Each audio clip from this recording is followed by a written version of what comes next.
இப்போ வேண்டுதல் அப்படின்னு வைப்போம். இதில் என்ன பிரச்சனை ஆகுதுன்னா, ஒரு சில பேர் அந்த வேண்டுதலை செய்கிறதில்ல. இன்னும் சில பேர் என்ன வேண்டுதல் வச்சோம், வேண்டுதல் ஞாபகம் வச்சுருக்காங்க அப்படின்னா அதுக்கு ஆல்டர்னேட்டாக அதை செய்ய முடியல, அதுக்கு ஆல்டர்னேட்டாக வேறு ஏதாவது செய்யலாம். வேண்டுதல் வேறு. வேண்டிக்கிட்டு சின்ன ஒரு விபத்தோ எந்த ஒரு விஷயம் நடக்கும்போது அவங்க மனசில் ஒரு இன்றைக்குமே செஞ்சு இதை திருப்பி வாங்க தெய்வம் கிடையாது.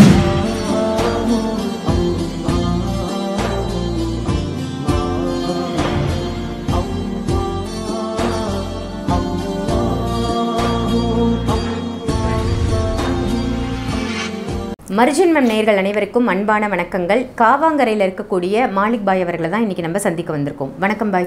வணக்கம்மா. நல்லா இருக்கீங்களா? நல்லா இருக்கம்மா. பாய், தினம் தினம் ஒரு அற்புத தகவல், நல்ல நல்ல பதிவு மக்களுக்காக நீங்கள் கொடுத்துட்டு வரீங்க. அந்த வகையில் இன்றைக்கான டாபிக் என்னென்னா, இப்போது வேண்டுதல் அப்படின்னு வைப்போம். எங்கள் இதில் ஒரு சாமிக்கிட்ட போய் இந்த வேண்டுதல் நீ எனக்கு நிறைவேற்றி கொடுத்தனா நான் உனக்கு இது செய்கிறேன் அப்படின்ற மாதிரிலாம் நிறைய பேர் வேண்டிப்பாங்க. இதில் என்ன பிரச்சனை ஆகுதுன்னா, ஒரு சில பேர் அந்த வேண்டுதலை செய்கிறதில்ல. இன்னும் சில பேர் என்ன வேண்டுதல் வச்சோம், வேண்டுதல் ஞாபகம் இருக்கும், அதுக்கு நம்ம என்ன வேண்டிக்கிட்டதா நிறைவேற்றி கொடுக்குறோம் அப்படின்னு என்ன வேண்டணுன்றதை மறந்துடுறாங்க. ஸோ இப்போ இந்த ரெண்டு கேட்டகரி பீப்புளுக்கும் என்ன பண்ணலாம்? ஒன்று, மறந்துட்டாங்க, என்ன வேண்டுதல் வச்சதே மறந்துட்டாங்க அப்படின்றவங்க என்ன செய்யணும்? ஒரு வேண்டுதல் வச்சுருக்காங்க அப்படின்னா அதுக்கு ஆல்டர்னேட்டாக அதை செய்ய முடியல, அதுக்கு ஆல்டர்னேட்டாக வேறு ஏதாவது செய்யலாமா? நம்ம பெரிய வார்த்தை கேட்டீங்க. ஃபஸ்ட்டு ஒன்று சொல்லிடுறேன். எனக்கு தெரிஞ்சதை நான் சொல்கிறேன்.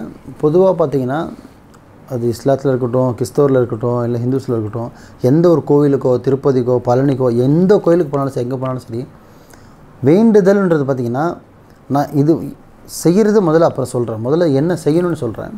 வேண்டுதல் ஒன்று வச்சா வைக்கலாமா வைக்கக்கூடாதுன்னு கேட்டால் நான் வைக்கக்கூடாதுன்னு தான் சொல்லுவேன்.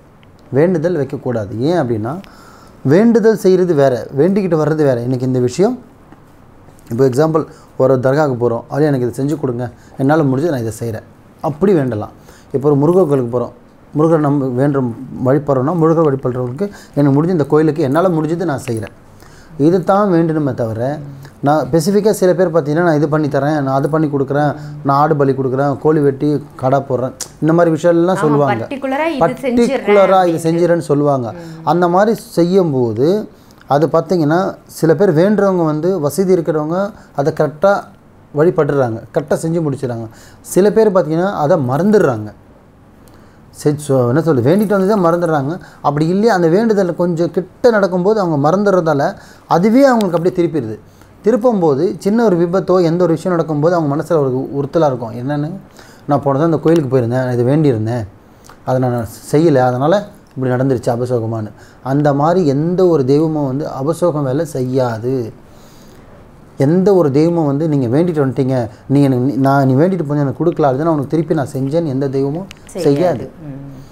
அது சித்தர்களாக இருக்கட்டும், தெய்வமாக இருக்கட்டும், செய்யவே செய்யாதுமா. நான் அடித்து சொல்லுவேன். ஏன்னா எல்லாத்தையும் பார்த்துட்டு வந்துட்டுருக்கோம். அந்த மாதிரி ஒரு வழியே கிடையாது. நம்ம மறந்துட்டாலுமே சரி, எல்லாமே அவங்களோட குழந்தைங்க தான். அவங்க தான் நம்மளை படைச்சாங்க, நம்ம அவங்கள படைக்கலை. நம்ம அவங்களுக்கு செய்கிறதுக்கு அவங்க தான் நம்மளுக்கு செய்யணும்.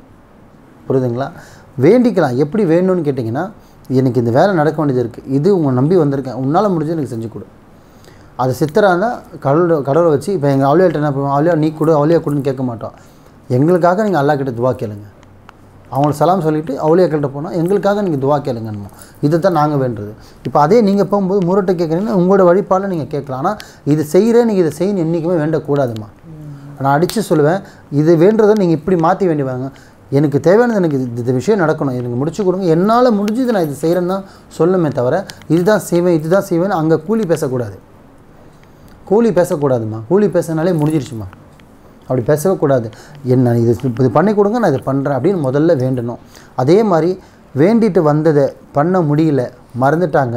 இப்போ எக்ஸாம்பிள், இப்போ இங்கேருந்து பழனிக்கு போய் வேண்டிட்டு வந்துட்டாங்க, ஒரு சின்ன விஷயம் நடந்துருச்சு, நடந்துடுச்சு, அதை போக முடியலன்னா பழனிக்கு போய் தான் நீங்கள் முருகரை பார்க்கணுன்னு கிடையாது. நம்ம தெருவில் இருக்கிற முருகரும் பார்க்கலாம். எல்லாமே அவரோட விஷயம் தானே.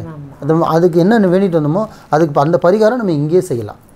அந்த படம் அங்கே எக்ஸாம்பிள் இதை கொடுக்குறோம் அதை கொடுக்க வேண்டியிருந்தால் அது இங்கே இருக்கிற முருகர் கோயிலில், நம்ம தெருவில் இருக்கிறதோ, நம்ம ஊருக்குள்ளே இருக்கிற வசிக்கிற இடத்துலையும், நம்ம எல்லைக்குள்ளே இருக்கிற கோவில்லையும் கொடுக்கலாம். அங்கே தான் போய் கொடுக்கணும் அவசியமும் கிடையாது. அது எந்த தர்காகட்டும், எந்த சர்ச்சாக இருக்கட்டும், எங்கே வேணா இருக்கட்டும். மறந்துட்டோம் அப்படின்னா பயப்படலாமான்னு கேட்டால் பயப்பட வேண்டிய அவசியம் இல்லை. முதல்ல வேண்டவும் கூடாது, ஸ்பெசிஃபிக்காக வேண்டக்கூடாது. அப்படி வேண்டிட்டு வந்தால் நடந்துருந்துச்சுன்னா உங்களால் போக முடியல, பயப்பட வேண்டிய அவசியமும் கிடையாது. போலையே எதனா நடந்துருமானா நடக்காது. என்றைக்குமே செஞ்சதை திருப்பி வாங்க தான் தெய்வம் கிடையாது. செஞ்சது தான், உனக்கானது உனக்கு வந்தே தீரும். அந்த மாதிரி தான் விஷயம். புரிஞ்சுட்டிங்களா? நல்ல தெளிவாக புரிஞ்சுது பாய். ரொம்பவே தெளிவான விளக்கமாக கொடுத்தீங்க. ஏன்னா நிறைய பேருக்கு இந்த சந்தேகம் இருக்கும் இல்லையா? ஸோ அந்த மக்களுக்கு இது போய் சேரட்டும் தான் இந்த கேள்வி கேட்டேன். நல்ல அற்புதமான தகவல் கொடுத்ததற்கு நன்றி. நன்றிம்மா.